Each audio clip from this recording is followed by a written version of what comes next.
Να φτιάξουμε μια γρήγορη συνταγή με τα αγαπημένα μας μούσλι. Λοιπόν, τα υλικά είναι πολύ απλά. Παίρνουμε λίγο μούσλι, το ρίχνουμε μέσα στο blender και το αλέθουμε.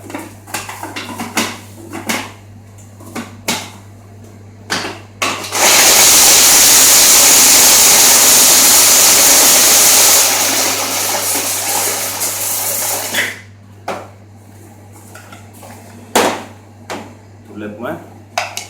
Λοιπόν, τώρα θα ρίξουμε λίγο βουτυράκι μέσα.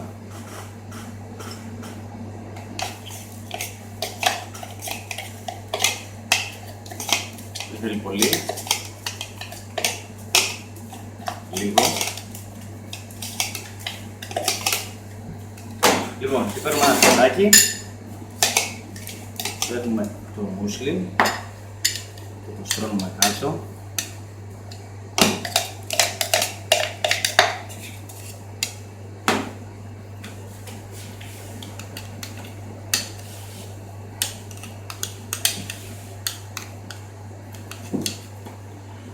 Όμορφα.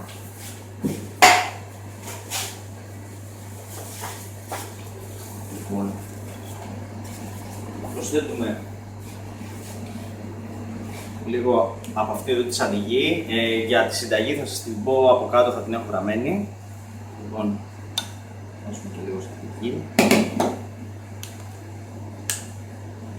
Βασικά είναι σαντιγί με Φιλαδέλφια, είναι κλασική για cheesecake.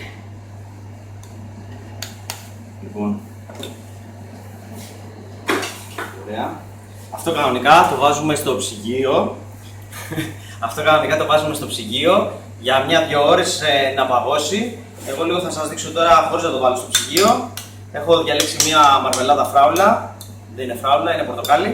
Λοιπόν, τη ρίχνουμε από πάνω γιατί ταιριάζει πάρα πολύ το πορτοκάλι μας με τα μούσλι.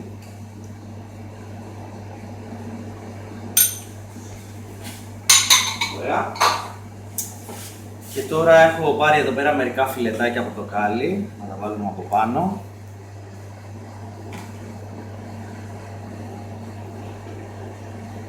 Τέλεια. Θα ρίξουμε και λίγο μούσλι που έχω κρατήσει.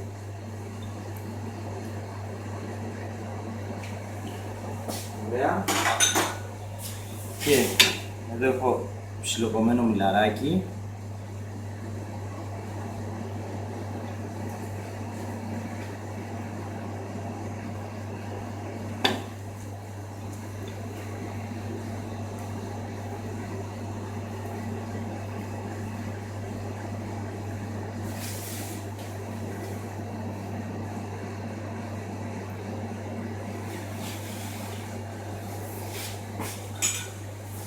Απλό, γρήγορο και υγιεινό.